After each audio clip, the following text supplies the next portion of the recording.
Monsieur Noirtier de Villefort. Voici ce qui s'était passé dans la maison du procureur du roi après le départ de madame Danglars et de sa fille, et pendant la conversation que nous venons de rapporter. Monsieur de Villefort était entré chez son père, suivi de madame de Villefort. Quant à Valentine, nous savons où elle était. Tous deux, après avoir salué le vieillard, après avoir congédié Barrois, vieux domestique depuis plus de 25 ans à son service, avaient pris place à ses côtés. Monsieur Noirtier, assis dans son grand fauteuil à roulettes, où on le plaçait le matin et d'où on le tirait le soir, assis devant une glace qui réfléchissait tout l'appartement et lui permettait de voir, sans même tenter un mouvement devenu impossible, qui entrait dans sa chambre, qui en sortait, et ce qu'on faisait tout autour de lui, Monsieur Noirtier, immobile comme un cadavre, regardait avec des yeux intelligents et vifs ses enfants, dont la cérémonieuse révérence lui annonçait quelque démarche officielle inattendue. La vue et l'ouïe étaient les deux seuls sens qui animassent encore, comme deux étincelles, cette matière humaine déjà aux trois quarts façonnée pour la tombe. Encore, de ces deux sens, un seul pouvait-il révéler au dehors la vie intérieure qui animait la statue. Et le regard qui dénonçait cette vie intérieure était semblable à une de ces lumières lointaines qui, durant la nuit, apprennent aux voyageurs perdus dans un désert qu'il y a encore un être existant qui veille dans ce silence et cette obscurité. Aussi, dans cet œil noir du vieux Noirtier, surmonté d'un sourcil noir, tandis que toute la chevelure, qu'il portait longue et pendante sur les épaules, était blanche, dans cet œil, comme cela arrive pour tout organe de l'homme, exercé aux dépens des autres organes, s'était concentrée toute l'activité, toute l'adresse, toute la force, toute l'intelligence répandue autrefois dans ce corps et dans cet esprit. Certes, le geste du bras, le son de la voix, l'attitude du corps manquaient, mais cet œil puissant suppléait à tout. Il commandait avec les yeux, il remerciait avec les yeux. C'était un cadavre avec des yeux vivants, et rien n'était plus effrayant parfois que ce visage de marbre, au haut duquel s'allumait une colère ou luisait une joie. 3 personnes seulement savaient comprendre ce langage du pauvre paralytique. C'étaient Villefort, Valentine et le vieux domestique dont nous avons déjà parlé. Mais comme Villefort ne voyait que rarement son père, et pour ainsi dire, quand il ne pouvait faire autrement, comme lorsqu'il le voyait, il ne cherchait pas à lui plaire en le comprenant, tout le bonheur du vieillard reposait en sa petite fille. Et Valentine était parvenue, à force de dévouement, d'amour et de patience, à comprendre du regard toutes les pensées de Noirtier. À ce langage muet ou inintelligible pour tout autre, elle répondait avec toute sa voix, toute sa physionomie, toute son âme, de sorte qu'il s'établissait des dialogues animés entre cette jeune fille et cette prétendue argile, à peu près redevenue poussière, et qui, cependant, était encore un homme d'un savoir immense, d'une pénétration inouïe et d'une volonté aussi puissante que peut l'être l'âme enfermée dans une matière par laquelle elle a perdu le pouvoir de se faire obéir. Valentine avait donc résolu cet étrange problème de comprendre la pensée du vieillard, pour lui faire comprendre sa pensée à elle, et grâce à cette étude, il était bien rare que, pour les choses ordinaires de la vie, elle ne tombât point avec précision sur le désir de cette âme vivante, ou sur le besoin de ce cadavre à moitié insensible. Quant au domestique, comme depuis 25 ans, ainsi que nous l'avons dit, il servait son maître, il connaissait si bien toutes ses habitudes, qu'il était rare que Noirtier eût besoin de lui demander quelque chose. Villefort n'avait en conséquence besoin du secours ni de l'un ni de l'autre, pour entamer avec son père l'étrange conversation qu'il venait provoquer. Lui-même, nous l'avons dit, connaissait parfaitement le vocabulaire du vieillard, et s'il ne s'en servait point plus souvent, c'était par ennui et par indifférence. Il laissa donc Valentine descendre au jardin. Il éloigna donc Barrois, et après avoir pris sa place à la droite de son père, tandis que madame de Villefort s'asseyait à sa gauche, « Monsieur, dit-il, ne vous étonnez pas que Valentine ne soit pas montée avec nous, et que j'ai éloigné Barrois, car la conférence que nous allons avoir ensemble est de celles qui ne peuvent avoir lieu devant une jeune fille ou un domestique. Madame de Villefort et moi avons une communication à vous faire. » Le visage de Noirtier resta impassible pendant ce préambule, tandis qu'au contraire, l'œil de Villefort semblait vouloir plonger jusqu'au plus profond du cœur du vieillard. Cette communication, continua le procureur du roi avec son ton glacé et qui semblait ne jamais admettre la contestation, nous sommes sûrs, madame de Villefort et moi, qu'elle vous agréera. L'œil du vieillard continua de demeurer atone. Il écoutait, voilà tout. Monsieur, reprit Villefort, nous marions Valentine. Une figure de cire ne fut pas restée plus froide à cette nouvelle que ne resta la figure du vieillard.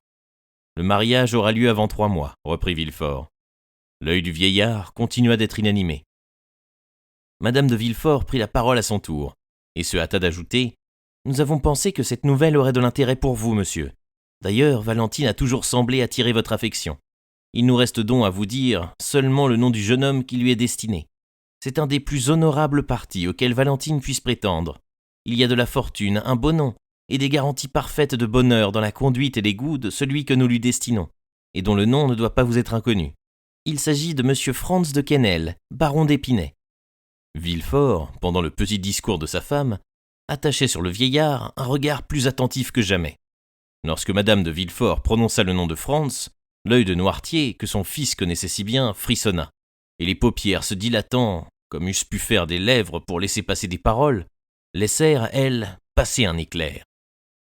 Le procureur du roi, qui savait les anciens rapports d'inimitié publique qui avaient existé entre son père et le père de Franz, comprit ce feu et cette agitation, mais cependant, il les laissa passer inaperçus, et reprenant la parole où sa femme l'avait laissée, « Monsieur, dit-il, il est important, vous le comprenez bien, près comme elle est d'atteindre sa 19e année, que Valentine soit enfin établie. Néanmoins, nous ne vous avons point oublié dans les conférences, et nous nous sommes assurés d'avance que le mari de Valentine accepterait, sinon de vivre près de nous, qui gênerions peut-être un jeune ménage, du moins que vous, que Valentine chérit particulièrement, et qui, de votre côté, paraissez lui rendre cette affection, viviez près d'eux, de sorte que vous ne perdrez aucune de vos habitudes, et que vous aurez seulement 2 enfants au lieu d'un pour veiller sur vous. » L'éclair du regard de Noirtier devint sanglant.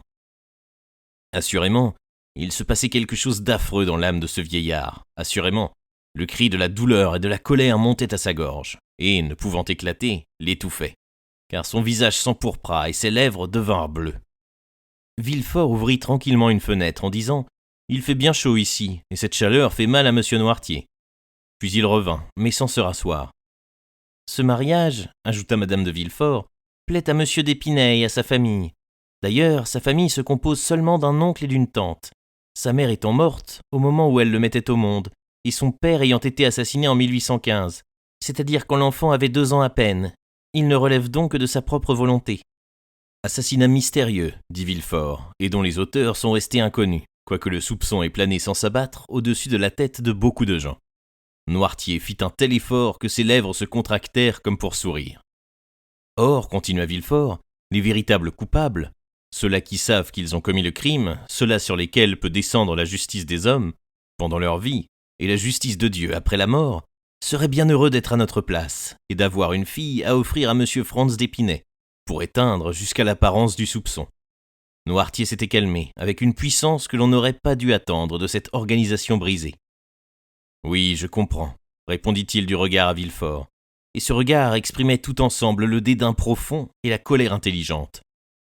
Villefort, de son côté, répondit à ce regard dans lequel il avait lu ce qu'il contenait, par un léger mouvement d'épaule, puis il fit signe à sa femme de se lever. « Maintenant, monsieur, dit madame de Villefort, agréez tous mes respects. Vous plaît-il qu'Édouard vienne vous présenter ses respects ?» Il était convenu que le vieillard exprimait son approbation, en fermant les yeux, son refus en les clignant à plusieurs reprises, et avait quelque désir à exprimer quand il les levait au ciel. S'il demandait Valentine, il fermait l'œil droit seulement.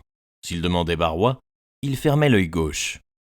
À la proposition de madame de Villefort, il cligna vivement les yeux. Madame de Villefort, accueillie par un refus évident, se pinça les lèvres.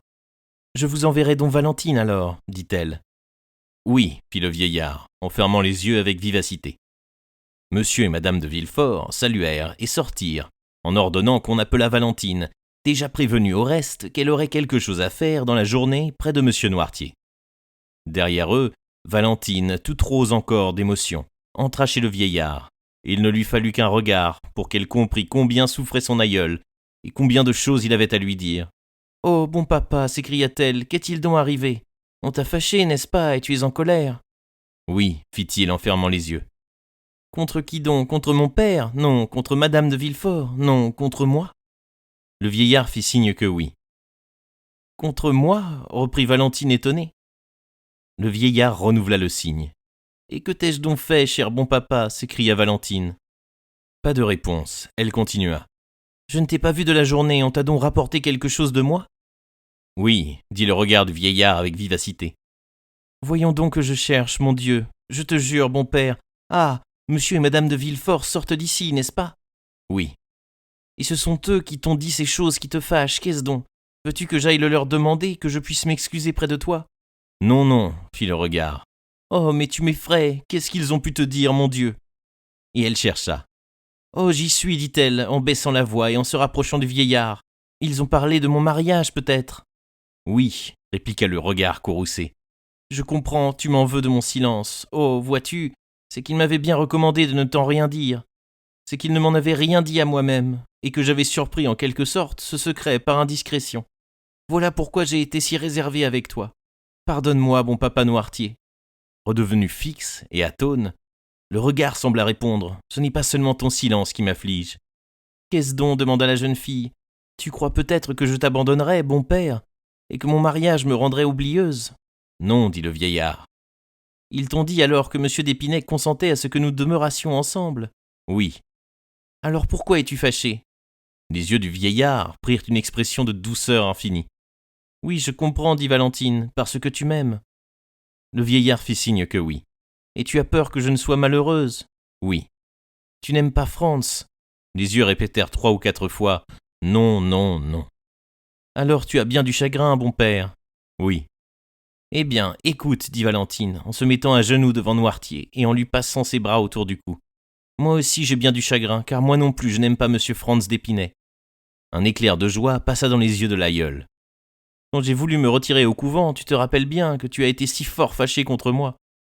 Une larme humecta la paupière aride du vieillard. Eh bien, continua Valentine, c'était pour échapper à ce mariage qui fait mon désespoir.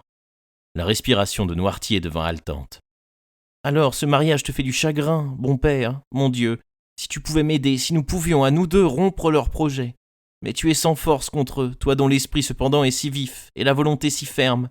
Mais quand il s'agit de lutter, tu es aussi faible et même plus faible que moi. Hélas, tu eusses été pour moi un protecteur si puissant au jour de ta force et de ta santé. Mais aujourd'hui, tu ne peux plus que me comprendre et te réjouir ou t'affliger avec moi.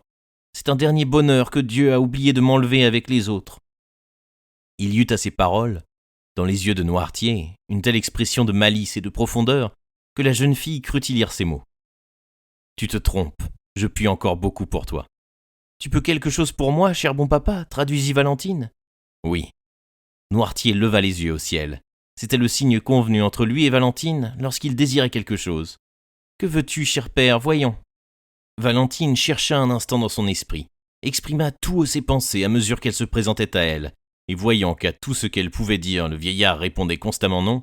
« Allons, fit-elle, les grands moyens, puisque je suis si sotte. » Alors, elle récita l'une après l'autre toutes les lettres de l'alphabet depuis A jusqu'à N, tandis que son sourire interrogeait l'œil du paralytique. À N, Noirtier fit signe que oui. « Ah, dit Valentine, la chose que vous désirez commence par la lettre N. C'est à N que nous avons affaire ? Eh bien, voyons. Que lui voulons-nous à N ? Na, ne, ni, no. Oui, oui, oui, fit le vieillard. Ah, c'est no. Oui. Valentine alla chercher un dictionnaire, qu'elle posa sur un pupitre devant Noirtier, elle l'ouvrit, et quand elle eut vu l'œil du vieillard fixé sur les feuilles, son doigt courut vivement du haut en bas des colonnes. L'exercice, depuis 6 ans que Noirtier était tombé dans le fâcheux état où il se trouvait, lui avait rendu les épreuves si faciles qu'elle devinait aussi vite la pensée du vieillard que si lui-même eût pu chercher dans le dictionnaire. Au mot notaire, Noirtier fit signe de s'arrêter. « Notaire, dit-elle, tu veux un notaire, bon papa ?» Le vieillard fit signe que c'était effectivement un notaire qu'il désirait. « Il faut donc envoyer chercher un notaire ?» demanda Valentine. « Oui, fit le paralytique. Mon père doit-il le savoir ? Oui. Es-tu pressé d'avoir ton notaire ? Oui. Alors on va te l'envoyer chercher tout de suite, cher père. Est-ce tout ce que tu veux ? Oui.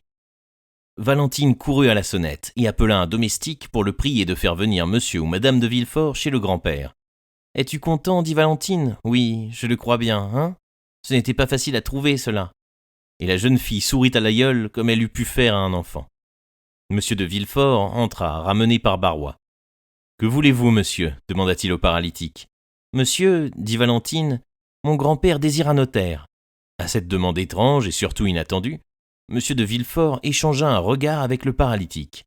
« Oui, fit ce dernier, avec une fermeté qui indiquait qu'avec l'aide de Valentine et de son vieux serviteur, qui savait maintenant ce qu'il désirait, il était prêt à soutenir la lutte.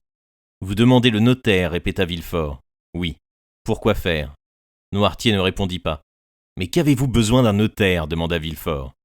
Le regard du paralytique demeura immobile, et par conséquent muet, ce qui voulait dire « je persiste dans ma volonté ». Pour nous faire quelque mauvais tour, dit Villefort, est-ce la peine? Mais enfin, dit Barrois, prêt à insister avec la persévérance habituelle aux vieux domestiques. Si monsieur veut un notaire, c'est apparemment qu'il en a besoin, ainsi je vais chercher un notaire. Barrois ne connaissait d'autre maître que Noirtier, et n'admettait jamais que ses volontés fussent contestées en rien. Oui, je veux un notaire, fit le vieillard en fermant les yeux d'un air de défi, comme s'il eût dit « voyons si l'on osera me refuser ce que je veux. On aura un notaire puisque vous en voulez absolument un, monsieur, mais je m'excuserai près de lui et vous excuserez vous-même, car la scène sera fort ridicule. N'importe, dit Barrois, je vais toujours l'aller chercher. » Et le vieux serviteur sortit, triomphant.